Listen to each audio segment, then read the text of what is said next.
ముఖ్యమైన పాయింట్ ఏమంటే ఈ మొత్తం కుంభకోణం వెనకాల రేవంత్ రెడ్డి గారికి అండగా బ్యాక్గ్రౌండ్లో నిలబడ్డది ఈ అంతా మేనేజ్మెంట్ అంతా చేసింది ఒక బీజేపీ ఎంపీ.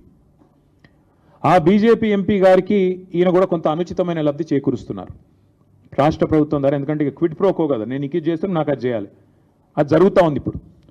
ఇప్పటికిప్పుడు నేను దొంగ చేతికి తాళాలు ఇవ్వను. ఆ ఎంపీ గారి పేరు కూడా నేను బయట పెడతాను, నెక్స్ట్ ఎపిసోడ్లో బయట పెడతాను. ఎందుకంటే దీని వెనకాల ఉన్నది మొత్తం, దీని వెనకాల నడుపుతున్నది ఆ బ్రోకర్ను తెచ్చింది, ఆ బ్రోకర్ను రాష్ట్ర ప్రభుత్వానికి అటాచ్ చేసింది, ఆ బ్రోకర్ని అల్టిమేట్గా ఈ రకంగా ఆర్బీఐ ఐసిఐసిఐ బ్యాంకు నిబంధనలు పాటించకుండా ఆగమేఘాల మీద 10,000 కోట్ల రూపాయలు అన్నిటిని వయలేట్ చేస్తూ తెచ్చింది కూడా ఆ ఎంపీ గారి సారథ్యంలోని ఆ బ్రోకర్.